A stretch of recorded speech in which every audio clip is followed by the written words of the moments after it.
Great, we're live. Why don't we get started? Hi, everybody. Thanks for coming. I'm Simon, president of VDA. Have a nice full meeting today, so got a lot of cool stuff to talk about. So I think we'll start with introductions. I guess name, year, favorite midterm that's coming up.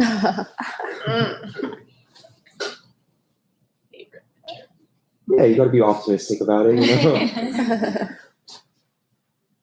I'm sorry, Em? My name is M, graduation year 23.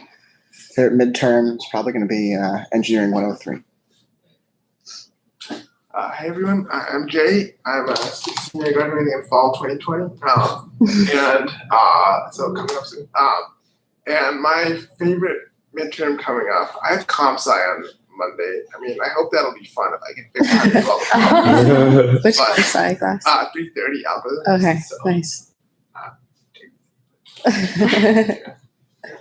I'm George, also freshman, and I also have comp sci facility coming up, so hope I'll do decent on that. Hi, I'm Talon. I'm a freshman, and I have a midterm paper on Indian history.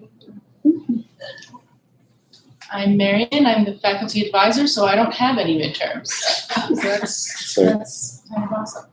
I think I have a midterms degree.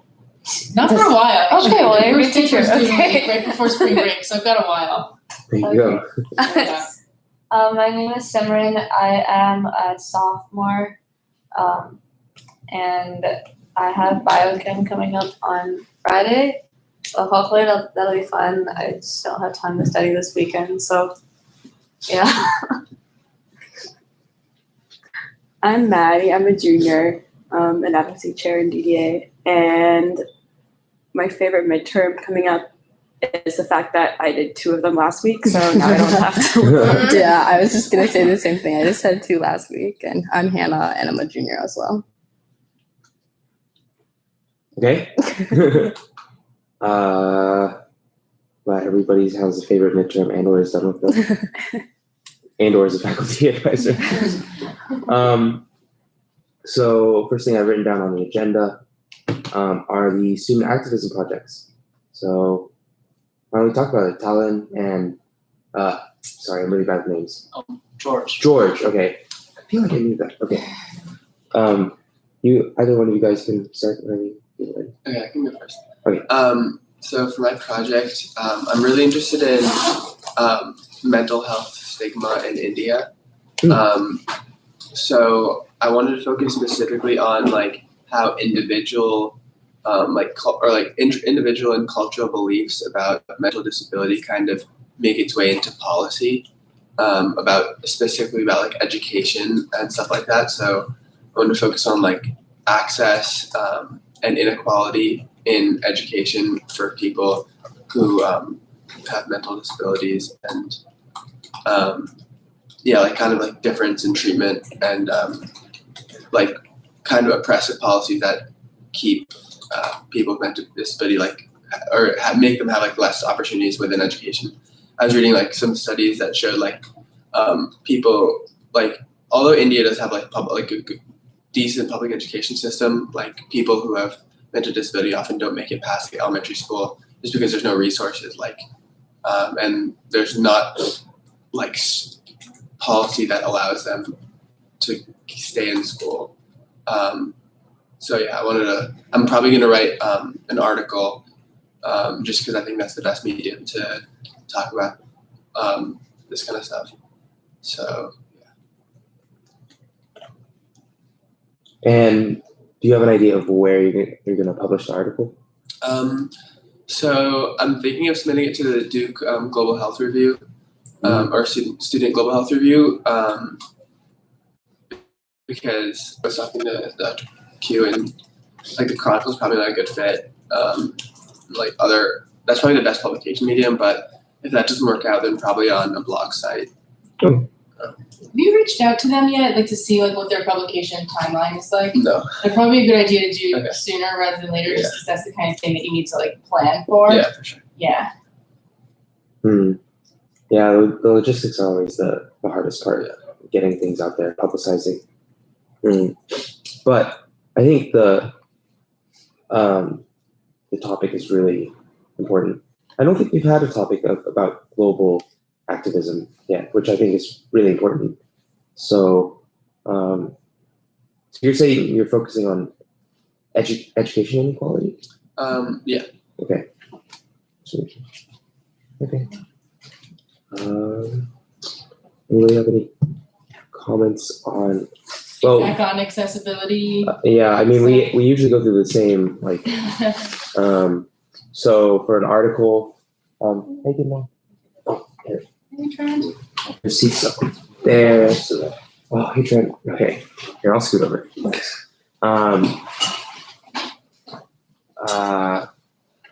For articles and just text online, make sure that's screen reader accessible. If you include any visuals, make sure it's audio described or it has appropriate captioning. Let's see. I think that's for an article. That's about it. And so, and which is nice because if it's accessible in that medium, then you're all good for now, I suppose. Accessible language too. That one I think is somewhat overlooked. I don't know. In my head, it's like part of making text accessible is kind of like accessible language. So. I'm just looking at the Duke Student Global Health Review's like website right now. So it might be kind of if they're not already making their stuff accessible with like alt text and audio descriptions of their pictures, that could be something you could talk to them about. You know, I feel like accessibility is often like the last thing on people's minds when they're starting a new publication. This I think just launched recently, so. Oh, really? Yeah. I think it might be cool too. And Duke has a screen reader that they offer. I think they didn't make a screen reader, but they have one called Read and Write Gold that they offer for free that you can download off their website. Yeah. So if you want to go and test it out yourself, that might even be helpful to make sure the website can be read with the screen reader and then the article itself as well. Cool. Yeah, I did. And I did have one question for you though. So just to clarify, so you're thinking about mental disabilities, so that includes like autism and various learning disabilities and all of that? Yeah.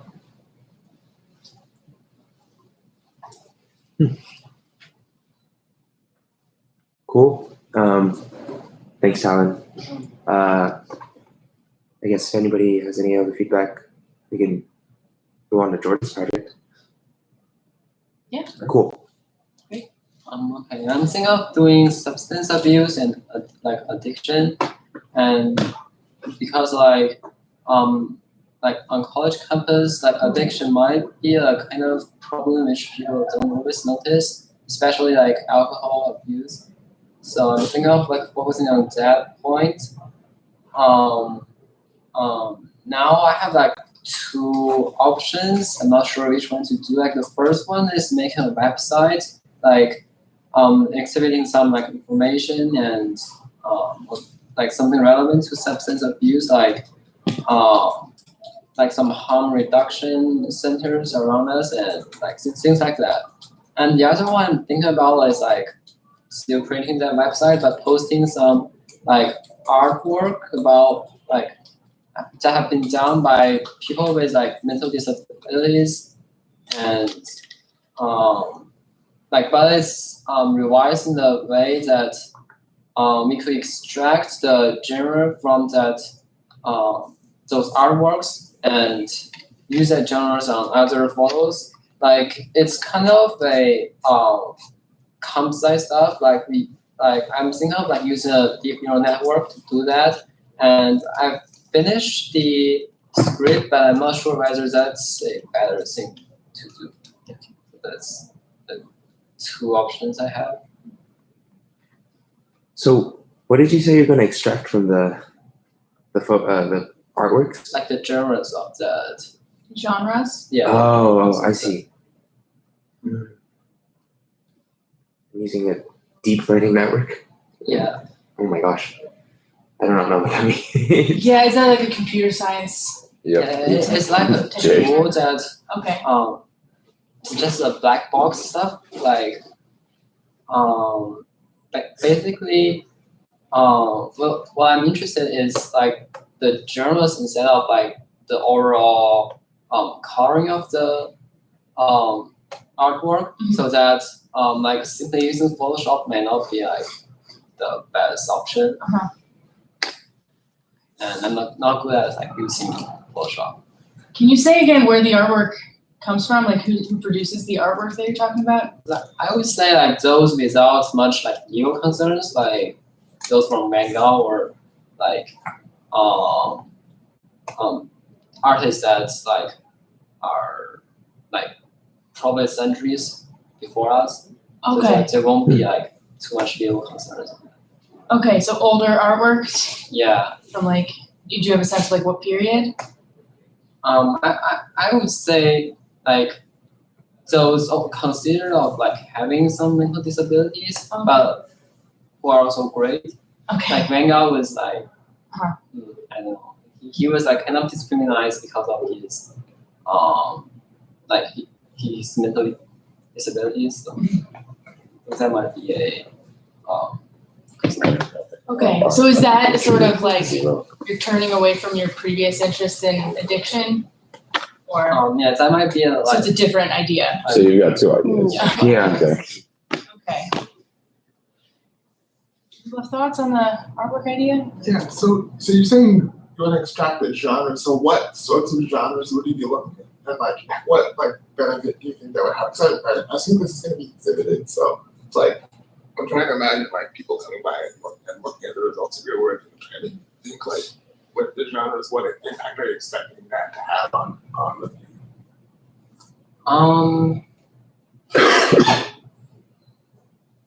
Not sure yet. Like probably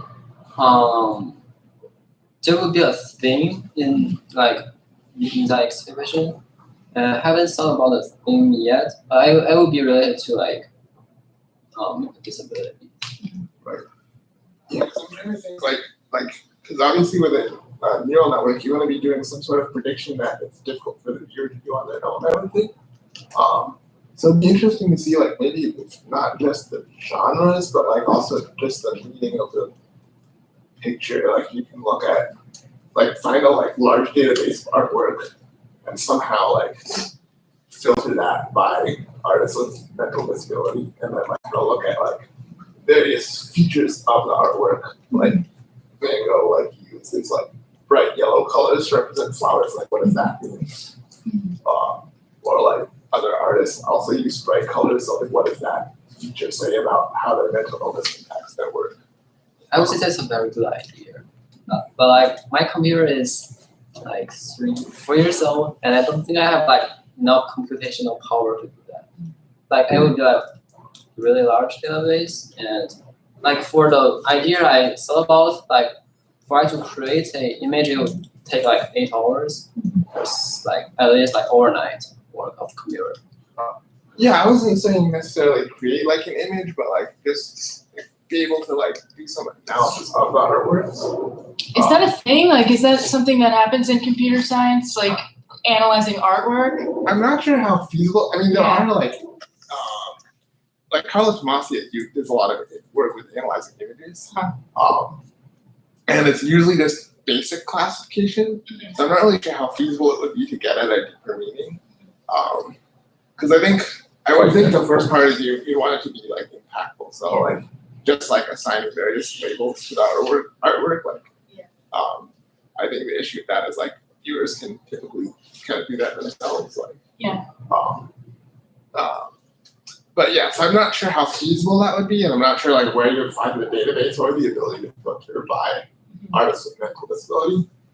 I mean, I think, yeah, maybe if you do a little bit more research into that, maybe you could find something I don't know about. Yeah, so definitely algorithms out there to do that. I'll look that up.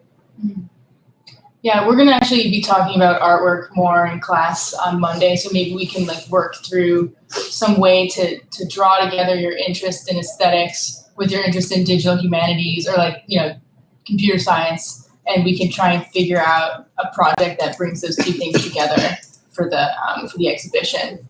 Because I love to get more visual artwork involved in Disability Pride Week. I feel like it's a really cool, I don't know, it just like illustrates the whole thing. It just makes it really fun to explore. So yeah, I like where this is going. I feel like we just talk a little bit more about like which artworks you might want to include and like what kind of question you might be asking with this project. You know, I feel like sometimes starting with like a question, it feels like you don't have one yet. So like you figure out like a question that you want to be asking and then a message that you want to send via exploration of that would be I think a way to find a path forward. So Thanks. Maybe the easier thing to do would be just to find some artworks that you like, find a set of artworks that you want to look into, and just talk to an art historian. I'm sure Duke has art historians. we actually just had a guest speaker. You can talk to Anne more. We just had a guest speaker who's an art historian and a disability studies scholar who lives in Durham. You might remember her. She's She been came to our the- events. Right. She came to the Disability in the Arts Oh, that's event. great. Yeah, She was- so And she'd be happy to talk to you about your project. So yeah. Yeah, I feel like that would be like a lot easier than on your own network in this case. Yeah, I'm a little wary of letting a computer do the work of art analysis just because I feel like it's a skill that we should. I mean, you can. Humans. I think you can definitely kind of curate that and like not just like say like, oh, this is what my algorithm had, and I'm just gonna give that to you raw. Yeah. Yeah. So, but yeah, I think it would like even with accuracy and feasibility of that, I think it would be much easier to talk to someone. Yeah. Cool. I know nothing about art or computers, so I'm completely useless in that category. Yeah. that makes So it one thing that easy. we'll talk about as far as accessibility goes with yours is if there's a lot of like images involved to get audio descriptions of them. So we can talk about how do you make a visual artwork meaningful to someone who can't see it, you know, by describing it using language.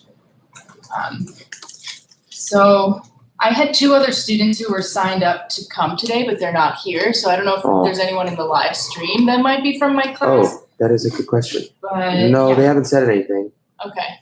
And also, I haven't turned on this. Oh, thanks, Trent. Just making sure. I mean, I just emailed them a little after 11 and said we'll be here till 12, so maybe they'll roll in late. But I suppose we can move on for now. Yeah, the Valentine's Day hangover. I wouldn't know. I wouldn't know. Yeah, thanks, The Trent. hangover. Thanks. Do you guys have any questions for us? Colin, George? So I was thinking about like the thing you said about like the screen reader. Yeah. Is that like so? If that's not available, could I just like make an audio recording myself, like of like with my voice?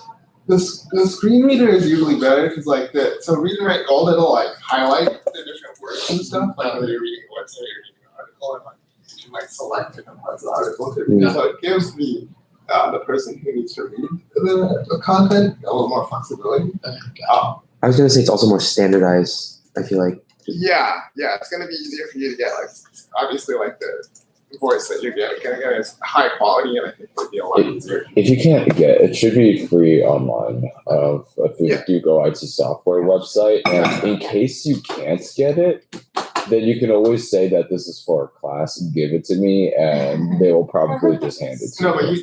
you can definitely get like I downloaded mine to copy off. Yeah, I was recommended Yeah, to I'm showing download them it where this to way. find it. Yeah. It's just through the disability Dude, yeah. management system, and then you go to the assistive technology Yeah. drop down Oh, menu, yeah. and it's something you can just download.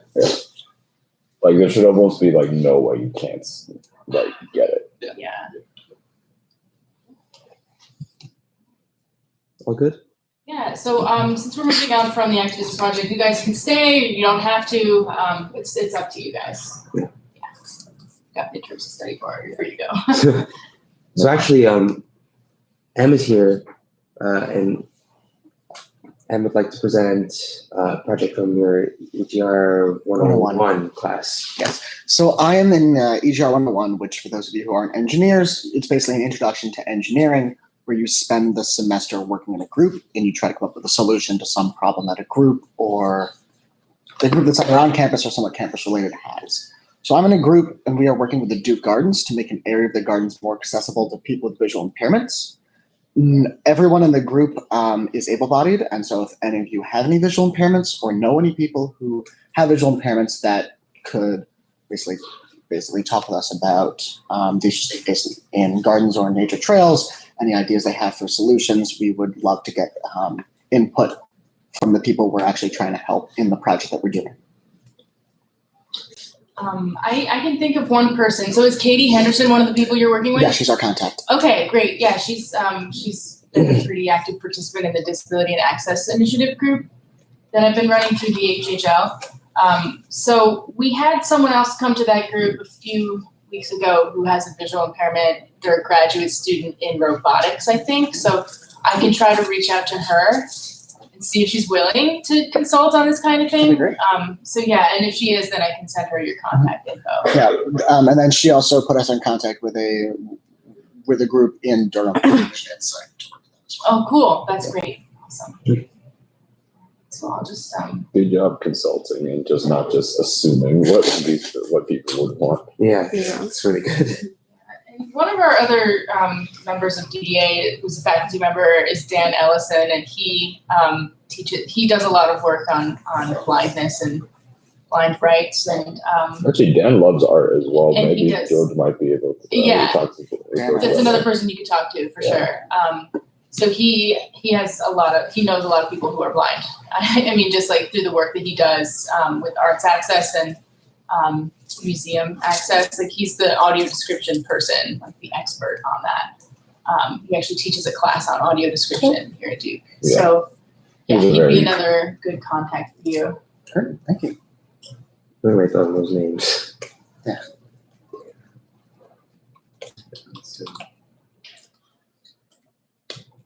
I already forgot all the other names that we were writing. Katie Henderson. Probably misspelling the names. So I'll just introduce you to Dan now, and then I'll reach out to the other person and see how comfortable she is with. Great, thank you so much. People that Dr. Hugh knows.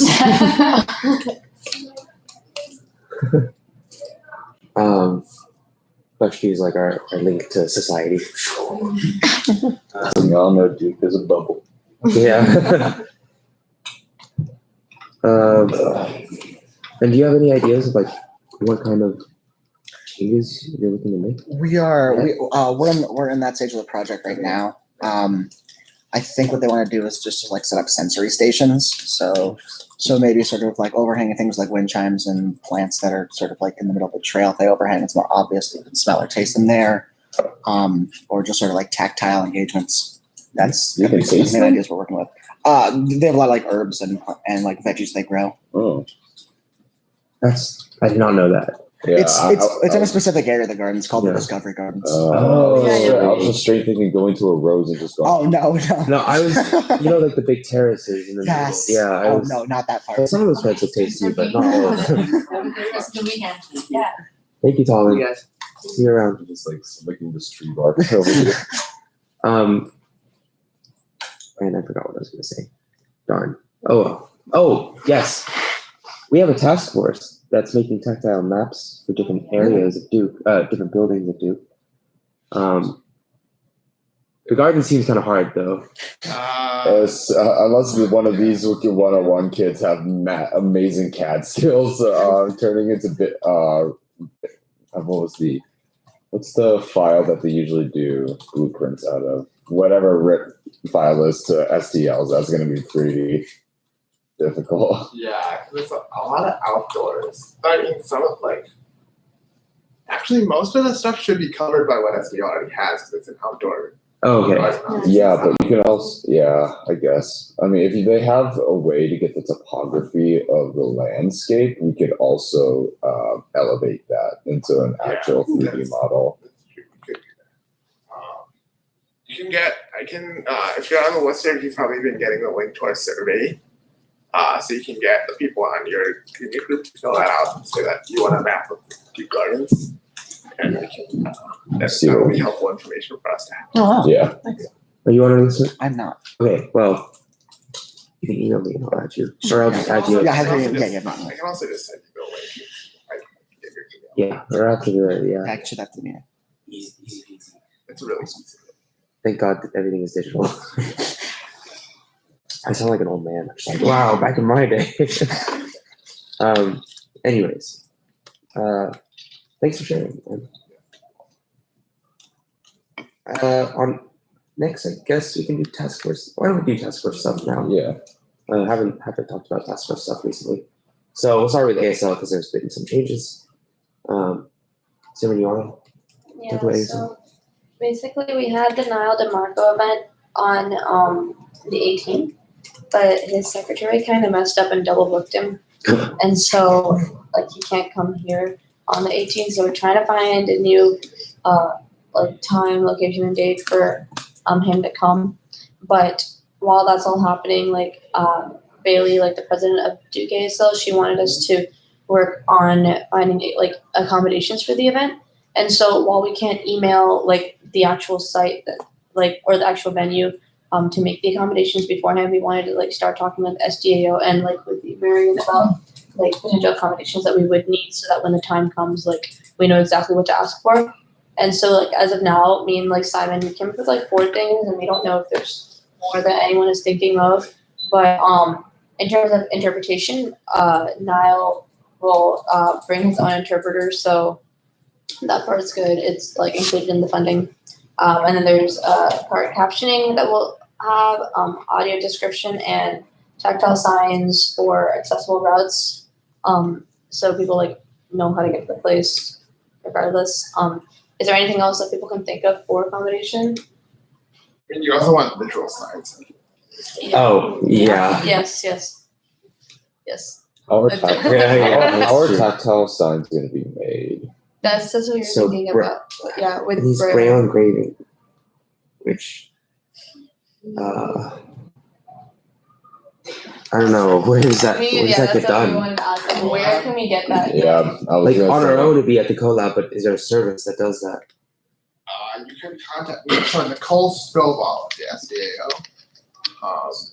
She Nicole, yeah. Yeah, Nicole or Nikki. Nikki Stovall. I think. Yeah, Yeah, I've actually been in contact with her for getting For- funding yeah. for Okay. those, and she gave me company names for cart captioning audio description already. Okay. Oh, great! So we got 2 of the 3. Yeah, Yeah. and she said that she could also like assist us with like getting the services. That'd be great. So that she's wonderful. so I can give I can like forward you the email that she sent. I haven't heard her name in a long time. I don't know why. I feel like, Since last year. no, it was. I feel like it was the arts event where we just talked to her. She came up a lot. Because she really was helped out. she was the one that gave us all the information for the Right. Duke approved vendor for sign language. Funny. Yeah. But yeah, she would also know about tactile signs. So Okay. Yeah. Great. Do you have like an estimate? Or, like would it be in March? The event be in March or like still in February or? It'll probably end up in March, but I'm not sure. So Okay. Make sure it's not during spring break. yeah, for sure. That's like the one thing. It could be during Disability Pride Week. yeah, it could. Yeah. That'd be really Like I mean, Yeah. Turn into one of those days. Yeah. make sure Yeah, so And did you say the location it's no longer going to be in Reynolds or? We don't know. Okay. Yeah. Right, because you don't have the date. Yeah. That makes sense. Sorry. yeah, So like, everything is CBD again. yeah, everything is just. Back to square But one. the good thing is we do have the funding for it. Yeah, at least the money is part- there. Yeah. Yeah, that part's good. Oh, thanks, George. Thanks for coming. Thanks. Good luck with your project. Thank you. okay, so basically we have almost everything ready. All we need to do is schedule location, date, and time. And that's when you can get funding for accommodations, that right? Because you have to have event info. Yes. So yeah, Once like the date and time is set, send it and over, location, send it over to them. and then we'll try to get all of it. Yeah. Accommodation monies, yay. Yeah. Just make sure that we have it at least 2 weeks out so we can actually give them time to process the request and actually give us the money. Because I ran into that problem last semester with Dan telling me the week before that, oh yeah, can y'all get an honorarium? That was hilarious. It And went then, okay. and then they're like, you're supposed to submit this 4 weeks ago. I'm like, I'm aware. It's okay. It We went, need to do it again 6 months later. Yeah, because Gerald Harris completely forgot about it. I'm like, I just assumed you guys were Like he slow. archived the email, Yeah, something like that. I'm like, y'all. Amazing. All right, Well, cultural center. Cultural Center, the update is that we're meeting with Mary Pat Lee Chen and Christopher, the whole squad, on the 5th, which is a Wednesday or Thursday? Thursday. Thursday at 3:30. So, for those of you who aren't aware, we're aiming to establish a culture center, disability cultural center by the end of the semester, at least in a temporary space.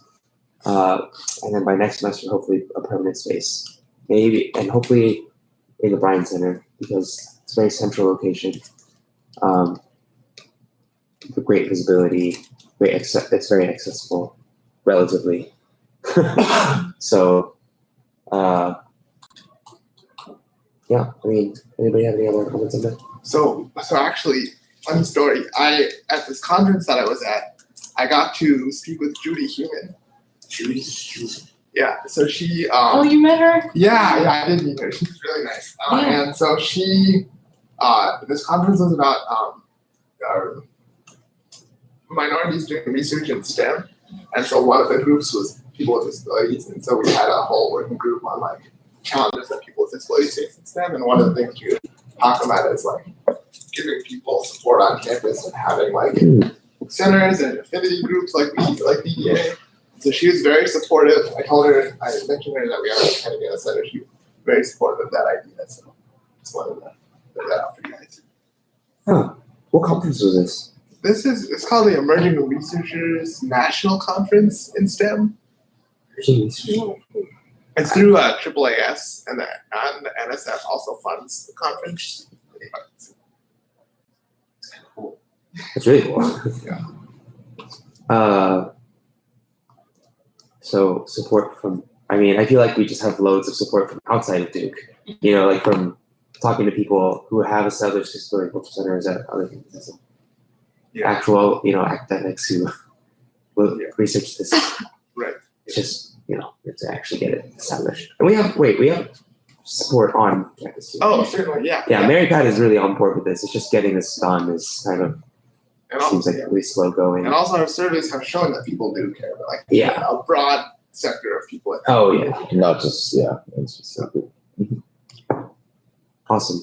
So while we're on cultural center, maybe this could have come with the activism projects earlier, but you guys remember my student Gabby who was here at like one of the earlier meetings this semester, who wants to organize an event to sort of help raise awareness. Yes. Has she been in touch with you at all, Trent? I told her she might need to reach out to you. So she wanted to get funding from her house council. Yeah, from Bell Tower. It sounds like that's not going to work out. So she's hoping that we can apply for just the catering Let me through look. SOFC. She probably hasn't. I told her to reach out to exec Yeah, as a whole. I haven't seen an email yet, so I've got nothing. she hasn't gotten around to it. But I just wanted you to be aware that that's going to be a form that we probably have to fill out. That's and fine. would she be allowed to go to SOFC herself and describe the event? Like that whole as long as we make it clear that it's like in tandem. Yeah. And then she are you the only one who's allowed to usually go to those, or? To the SOFC, yeah, it usually has to be the treasurer, an authorized vendor, or the president, one of those three. But I can take whoever I want. So it's either you, me, or. Okay, they can't just be any member. I just remember that I went to one 4 years ago, and they were like, "You're a professor. You're not." They didn't know I was a professor, but then later they figured it out. I got this like mean email being like, "You shouldn't have been." Well, we'll let it slide this once, but so I can go to it with you and bring her along with it, so that way we can get like a full force. That way we've got a little bit of niceness, meanness, and then someone who's actually able to describe it. Yeah. What? Okay, I'll make sure that she reaches out directly to you then. It's like the good, the bad, and the ugly, except I'm just two out of those three things. Let me guess which. Is this going to be another like banner funding you, or you rank in like the top 10 groups who like spend Who spent the most money? That's right. I can't believe we did that, but I mean, When was that? that was 3 years That ago. was when I was pregnant. Yeah, Oh my gosh. Just like the people that spent the most money, and it's like, hey, look, Amazing. paying for all those plane tickets and honorariums. It's a good reason. Yeah. Okay. Moving on for the sake of time. Curriculum task force. Guess Dr. Yes. Q. Were you at meetings? Yes. Yay. Okay. So yesterday we had a meeting with HHL co-directors, presented our survey results, and Is this with the chancellor? no. Okay, The no. Senate. What? No, Health Sorry. Humanities Lab co-directors meeting. Okay. So And how'd that go? it went well. I think there's still like confusion of like how exactly we are going to like put this in place, and it's going to take a long time, but we're going to move forward with like some edits to our survey report and like showing it to more people, hopefully. Okay. So, essentially, we needed to have a conversation about whether we should be proposing a certificate or something bigger than a certificate. And there was one person on the team that was leaning heavily toward a certificate at the FHI and that wanting that to be our end goal. But part of what we learned through just talking to students a little bit more, particularly pre-health students, which are a big target, not the whole target, but a Well, big it is just a big piece. target in general. Like Yeah. a big population. Yeah, it's like half of the people that took the survey were pre-health and wanting to go into healthcare careers, and it's a big chunk of Duke students as well. So I in think order to not lose that student body, we feel that it can't just be a certificate because that's often, I 100% agree with that. because it gets dropped by the end. So we just needed a certain person in the directorship to hear that coming from students, and I think it worked. I think it was impactful. I think it opened up this person's mind to not narrowing ourselves or limiting ourselves to that just yet. Okay. There's a lot of like conversations that have to happen with deans and provosts and administrators about where to put this and what we're actually proposing. Yeah.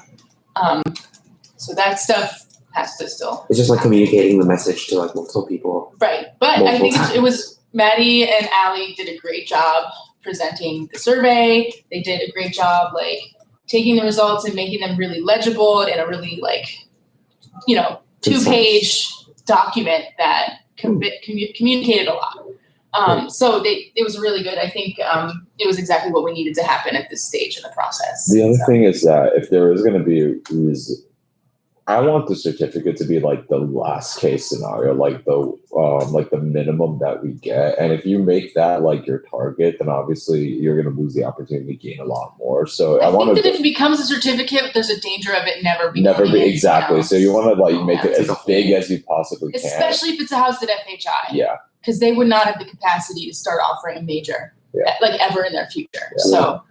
So I would say like make it as big as like get as much out of it as you possibly can, especially New because school. especially because like if you're gonna try, there's gonna be some sort of resistance to it, and at least that way, if you're aiming for like this certain level of pass the certificate, and if you just compromise and lower it just a little bit, you can still have all the courses that you want, the major, and things like that, instead of just being stuck all the way at the bottom.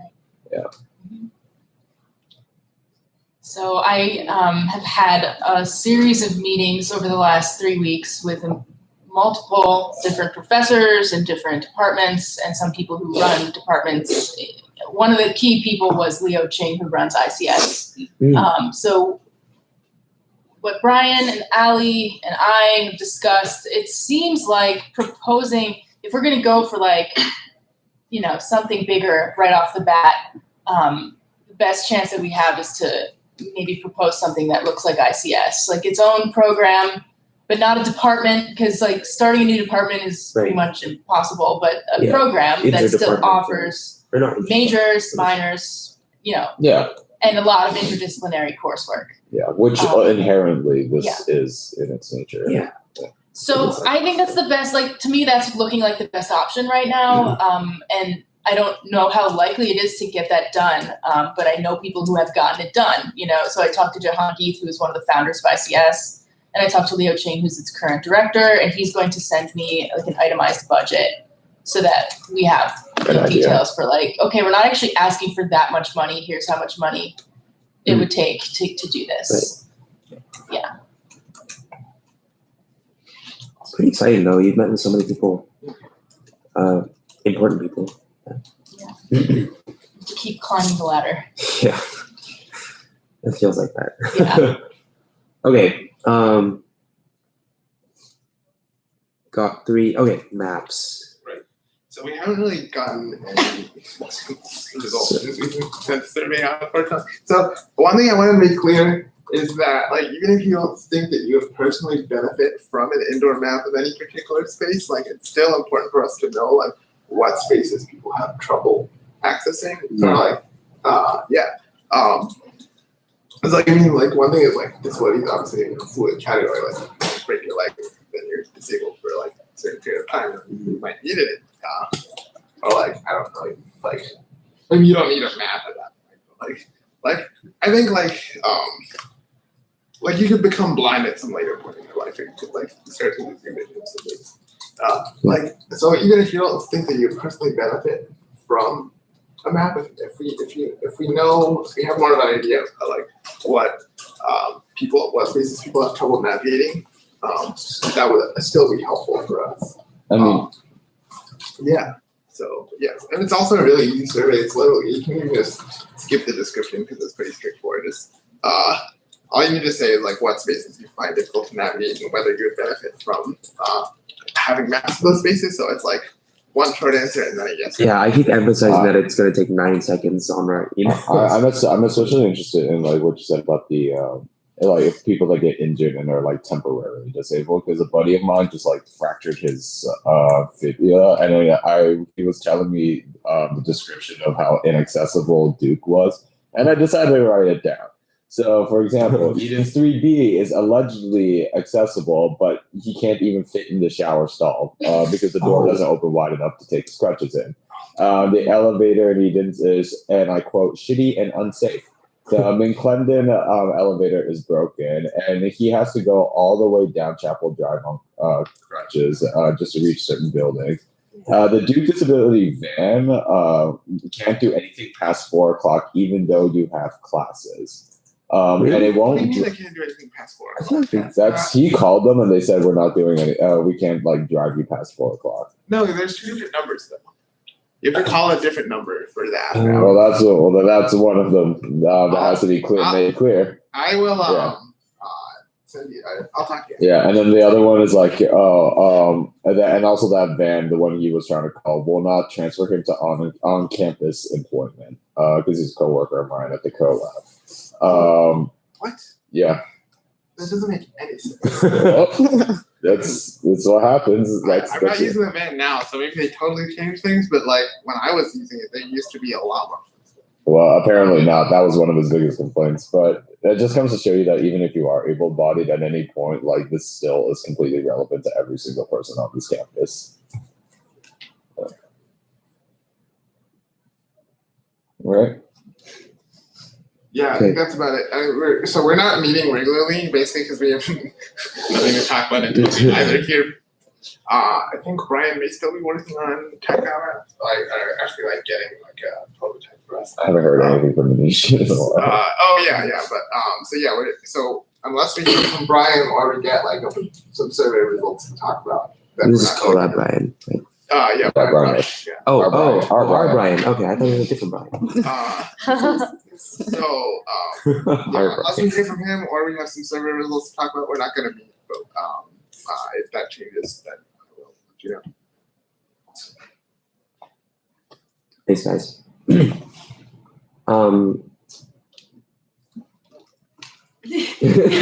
Sorry. Hi. Okay. So Jay told us that Yeah. I can talk a little bit about it. So, hi, I'm Amy. So good to be here with you all today. So just for preface, Jay and I had kind of an initial conversation about this project idea, and he thought it would be a great opportunity for me to kind of share about what we're doing, as well as like receive a little bit of feedback from anyone who's interested, providing us some feedback on our idea. So my friend Ahmed and I, he's currently out of town, and I are working on a process by which we can help freshmen have more understanding or transparency around the SDAO accommodations process. And so based on our conversation with Jay, how we think we want to accomplish this goal is by getting to them as early as possible and getting to as many people as early as possible. And so for us, we meant kind of 3 different ways of getting them information about how to apply for accommodations, as well as what accommodations exist. And so the first wave is at the Blue Book during True Blue. I don't know if y'all remember that pre-orientation session. And then through the parent and family newsletter, which Jay told us about. So those are all like before Duke actually happens for freshmen. And then the second one is during our 8 talks, and the third wave is kind of when the first set of midterms kind of hit people, and we were thinking of doing so by asking Writing 101 teachers to talk about it. And so points of feedback that I'd really be curious about is kind of what our message is. I think it's really important to not just like give very broad information about everything, but rather have a more targeted, specific approach about something in general.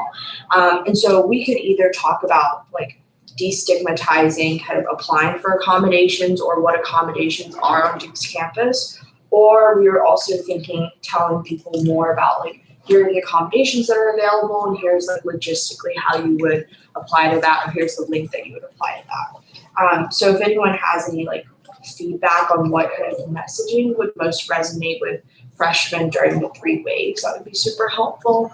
Another thing is we're meeting with administrators next week. So we're meeting with the person who is in charge of Blue Book, as well as the person in charge of True Blue. We've met with LB, who's the Dean of East Campus, for the RA talks. But I guess I'd also kind of like feedback on whether there are other avenues to get this information out to freshmen beyond the ones we've identified. So those 2 points, I'd love any feedback on.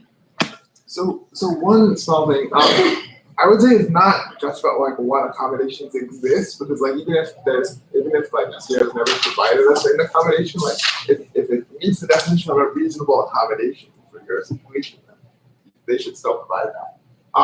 But I think it's more like to see like what kind of, it's helpful to see what kind of strategies that people in similar situations with similar conditions, similar challenges have used in the past, but that's not necessarily saying that there's some sort of finite subset of conditions. Right.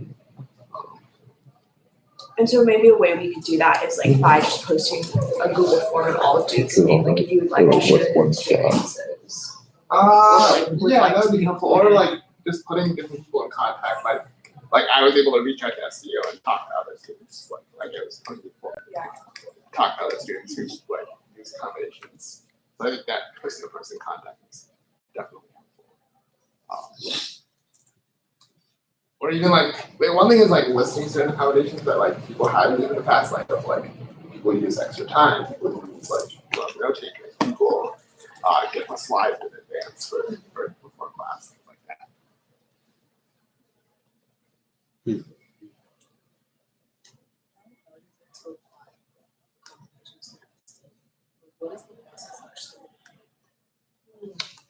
I can only share my experiences, but what we had to do was we had to provide documentation to SDAO, and then a very long period of time to SpongeBob, like 30 years later. It's kind of like, exactly. Yeah. I don't know how to do that voice, but it was kind of like you send the documentation. So first you have to like have the documentation, and then you send the documentation, just waiting for a very long time. And then once they approve you, then every semester you go through the process of kind of asking for what accommodations you want from which classes you're in. So do you have to do the documentation and wait period every semester? No.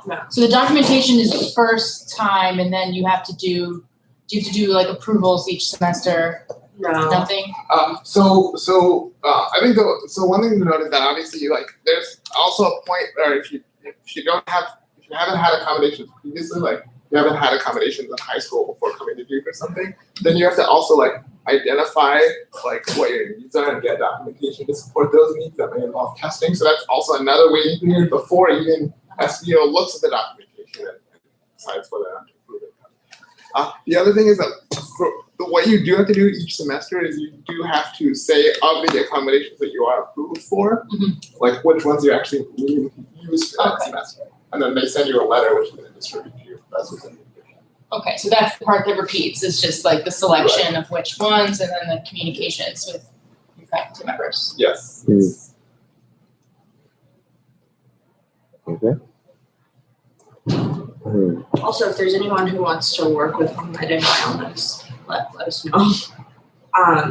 We're also thinking of like sending out some like messages or like drafting messages after we've talked with some of the administrators to see like what's possible or not. So if I could send that to like, I don't know what form of communications y'all have, but if y'all like want to provide feedback on that, that would be great as well.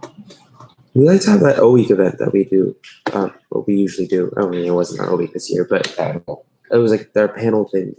And it seems like communications with those people, like Jordan Harris, those kinds of people would be helpful If it works. if it worked.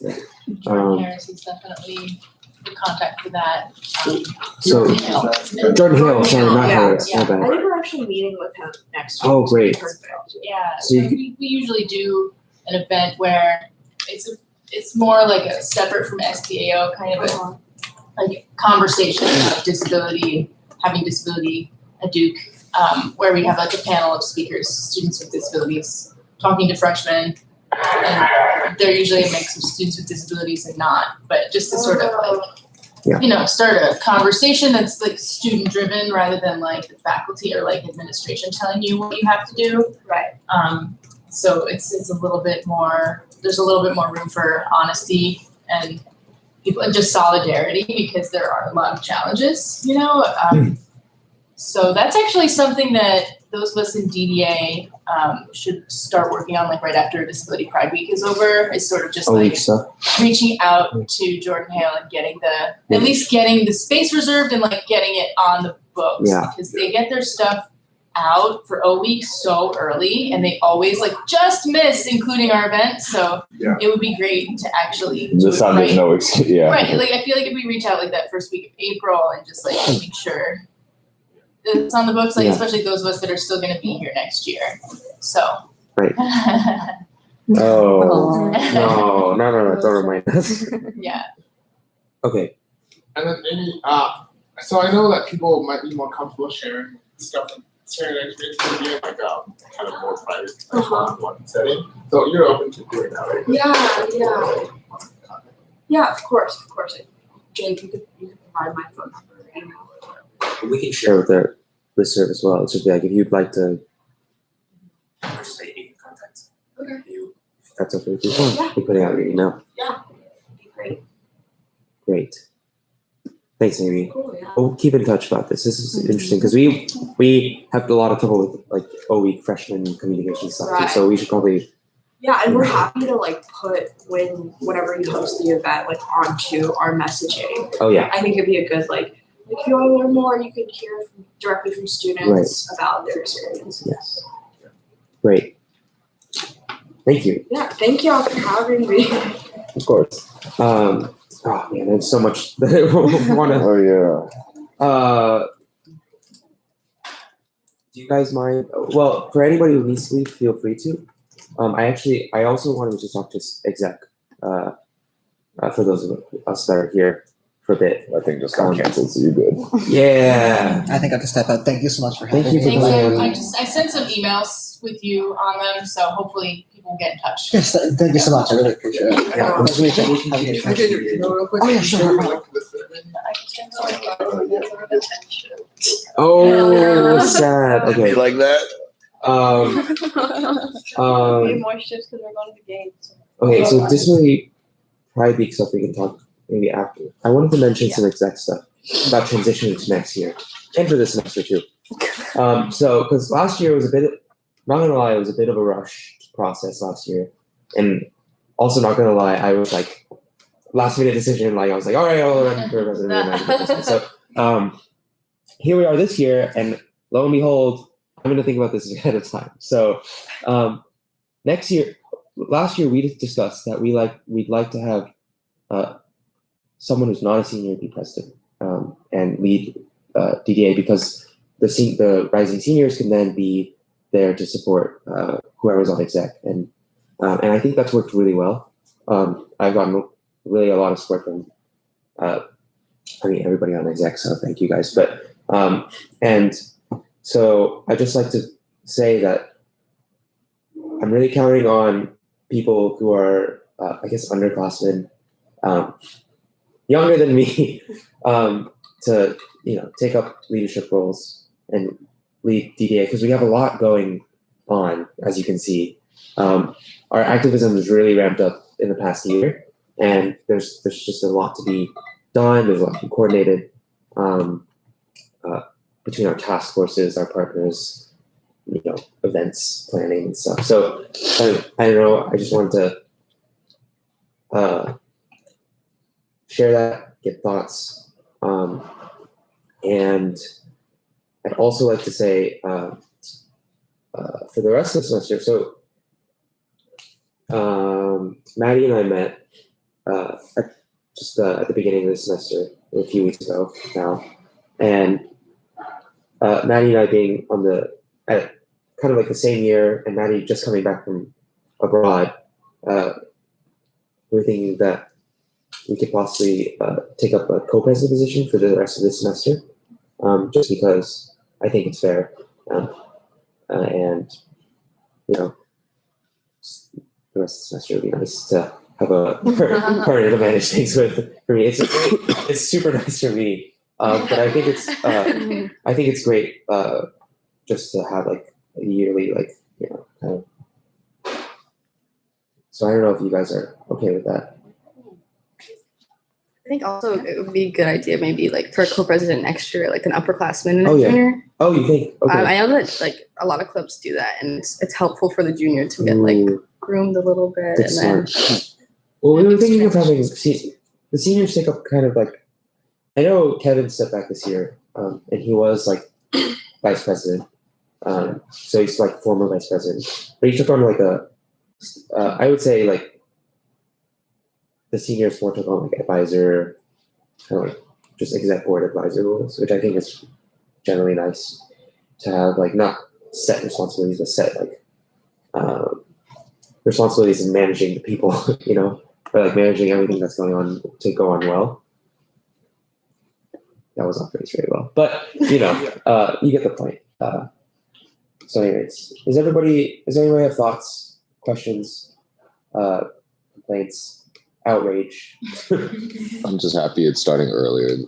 Yeah. It didn't affect me last year or the year before. Well, yeah. Yeah.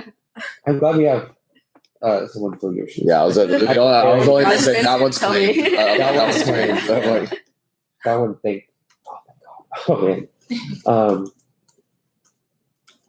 So yeah. I just have a question. I'm super supportive of Maddie being co-president. I think she's been a hugely valuable member, Right. keeping our social media presence really active and engaged, and just also all of the roles that she's played in all of the task forces in different ways, Yeah. and as like a core exec member. So that's super exciting to me. I feel like she'll be a really great co-president.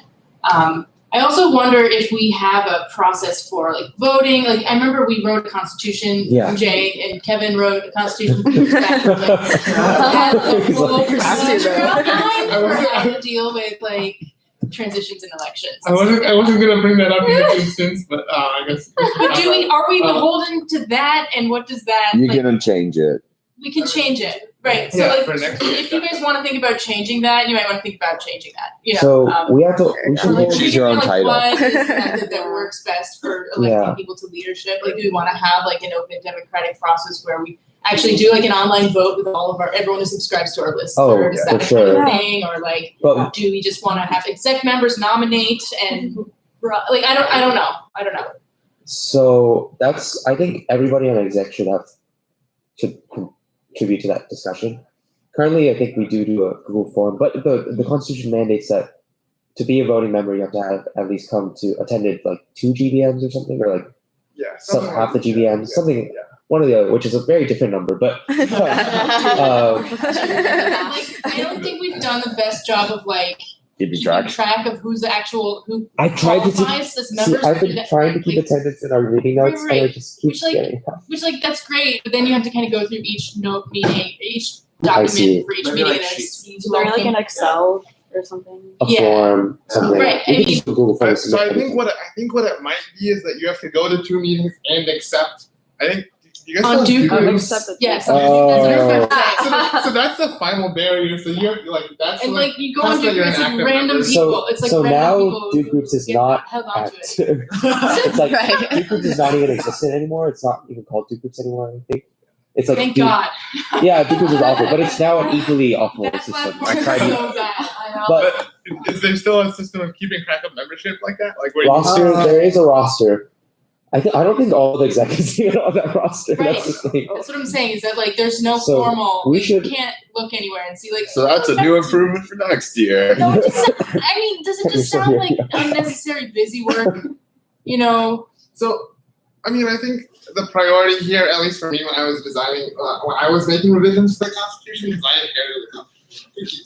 Okay. When I was making revisions to it, I just wanted to ensure that we had a process whereby anybody who had a grievance, who could potentially end up having a grievance if we didn't do our process properly, like Yeah. kind of try to preempt that. oh, So, I mean, the thing is, like, we don't really, like, because all of our active members are, like, on exec.